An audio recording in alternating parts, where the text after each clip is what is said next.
So the train goes through, the forest is owned by, the train is private,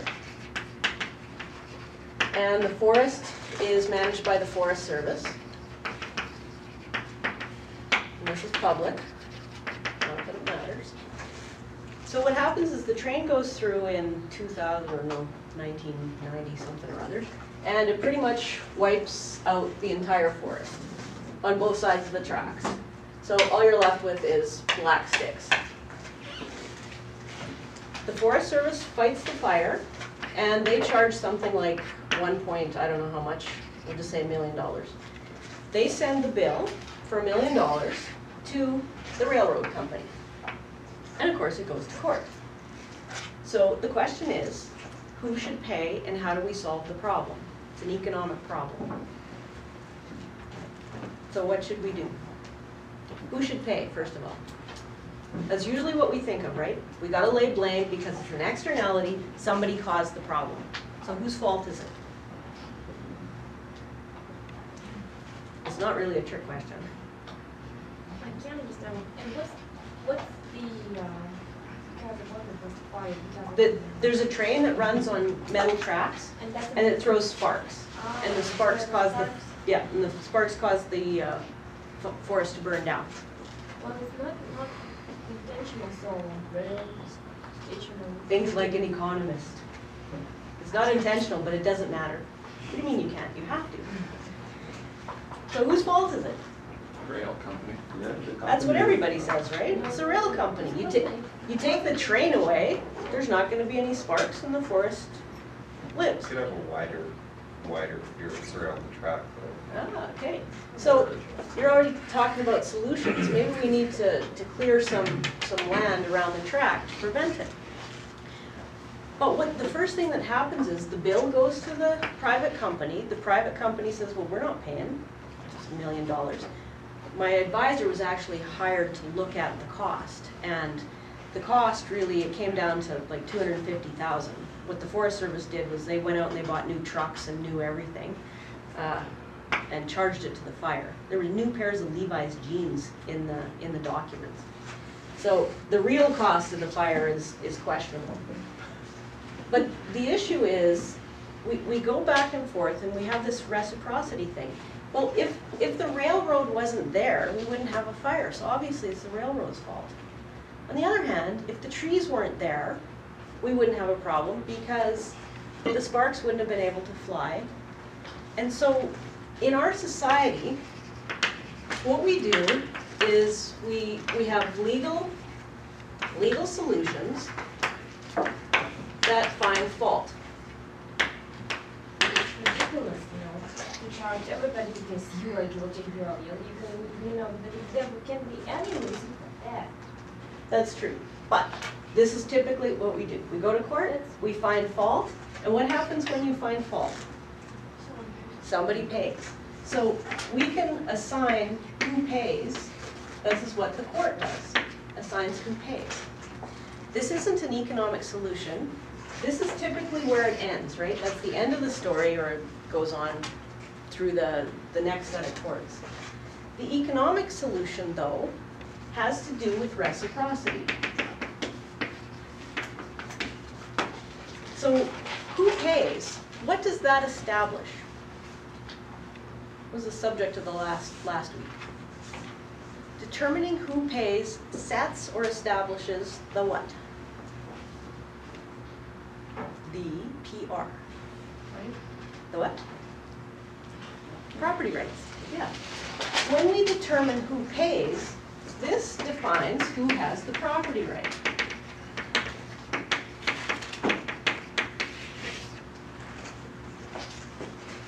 If we rule in favor of the Forest Service, that means they have the right to be there and not be burned down. This also means that the train will pay. In terms of property rights, if the property right was ruled in favor of the train, it means that the Forest Service did not take necessary precautionary actions to clear the forest on the sides, and the Forest Service should pay. As an economist, we say, who cares? What we need to do, we're looking at especially in this case, Forest Service has public dollars. So how do we allocate those dollars, or anybody's dollars, to maximize the benefits or minimize the cost of this situation? And the problem with our society is that we focus on litigation and assigning the property right. As an economist, you have to go one step further. And the property rights, who gets them, doesn't matter. Okay? There's another step after this, and it's called negotiation.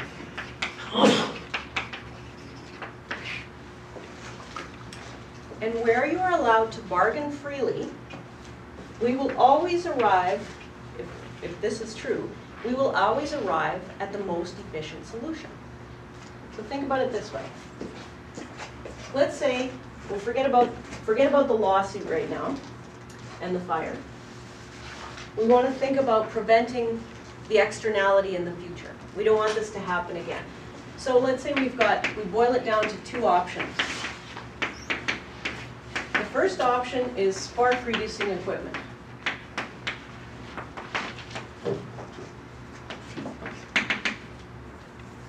And the second one is thinning. Right? Your solution, good solution. So we have two options. We can buy some equipment for the train, install it on the train, and that will eliminate the sparks in future fires. The other solution is to thin the trees periodically, and they both have a cost. Let's say the spark reducing one is $40,000, and we'll say the thinning solution, because you're going to have to do it every 5-6 years or 4 years, whatever, we're going to say this is $120,000. Build a dirt road to drive instead. Good point. That probably costs a lot more. So if we go back to the fault, what happens if the railroad is awarded property rights and they're awarded damages? Who's responsible in the future for doing this, typically? The Forest Service. So that means the courts set off a chain of events that say the Forest Service is going to spend $120,000. If the other ruling was the case, then the train spends $40,000. Now, what is the economic solution? What should we do in this case? They both benefit from preventing fires in the future, so they can practice it together. They could do that, but just looking at the dollars, which option is better? Yeah, this obviously is the better. But let's see the total budget of both. Okay, let's assume this is the total budget, net present value over time, okay?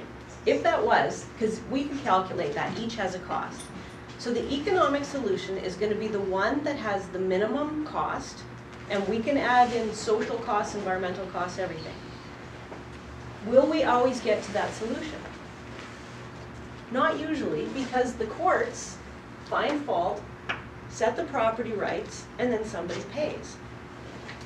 So in this case, this is the cheap solution, the most efficient solution. What if the Forest Service does not have the property rights? What should the Forest Service do? Should they thin the trees? They should negotiate with the... Yeah. They should pay for the spark reducing equipment. We're not trained to think that way though, right? We should negotiate to come up with a solution whereby we reach the most efficient solution. But we're always stuck within this mentality of who should do what, who finds fault. And we should go one step further. We should, after the property rights are established, that just means who's going to pay. But how do we reach the most efficient solution? Through negotiation. There's problems with this, but will you have a comment? The railroad should buy an extra couple of meters on either side of the track from the forestry.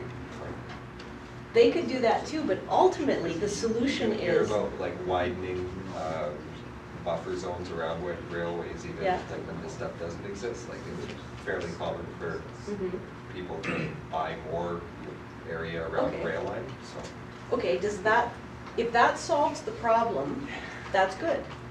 But what is the least cost? We don't want to waste resources. So if that's the least cost solution, then that's You advisable. could do it for free, actually. The forestry industry would do it because they don't want to, you know, risk another forest fire, so they can give up maybe 100 trees or 200 Okay. trees worth of space, and then all of the cost would rest on the railway to keep that land clear. Okay, Because they're at, you know, they're responsible for their railway. They Mhm. shouldn't be, you know, just because if their train derailed and crashed into something, they're Uh-huh. not going to blame whoever they crashed into. see, you're talking about blame and fault, which is fine, because that's what we do, but you said two words. Shit, now I forgot what they were. It was opportunity cost. They have to give up the trees on both sides. Go away. Oh, that was the doctor. Okay.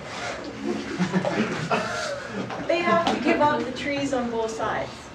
So there is a cost to every decision we make. Isn't there the cost of the trees too, though? Because it's like a tourism place, and the Mhm. people are gonna want to see the trees when they're on the rail line or something like that. Yep. There is always a cost, and it's an opportunity cost. So you make lots of good points that are valid. And you know, when you start talking about this stuff, you can talk and talk and talk, and it gets people's emotions going. If you boil it down and you put on the economist blinders and you look for the most efficient solution, you will often find a solution that doesn't look like the solutions we arrive at. One of the interesting, for me anyway, studies that I work on right now is who should pay for, it's got to do with fire, who should pay for protection if they live in the north or the, you know, close to the forest. Say you live in Kelowna. Who should pay for that? Who has the property rights right now? Who has the right to be protected? Who has the right or liability or responsibility to pay? So think about that situation in terms of property rights. Think about it in terms of an externality. If there's a fire, and we'll say lightning causes the fire, you can't blame anybody for that. How do we protect society, protect individuals, reduce the cost of fighting fire and insurance claims? How do we get to that solution? You know what we normally do? We go to the court and we find out who is liable, and you sue people back and forth. Is that the best use of public dollars? There's a case here, I think it was 2 years ago when, was it Uranium City got burned out, or Stony Rapids, Fond du Lac? This happens every year actually. When the fires get close to those communities, within 20 kilometers, they fly people out. And there's always complaints about people don't feel protected, they think more should have been done, they think that they should be able to stay in their communities, and we should bring in more planes and everything. And so there's blame. The province is not doing a good job, or people aren't protecting themselves. Like, who cares? You're not going to get anywhere with that. If you think about an economic solution, think about there's an externality, there's property rights involved, and there's reciprocity. You take the people out of the north, you could have all the fires you want, they're natural, it's the way it should go. Take the fire out of the north, you don't have problems, you don't hear anybody to complain, right? So, how do we solve that problem? That's a real problem. And these are the key issues that we need to think about to solve those problems.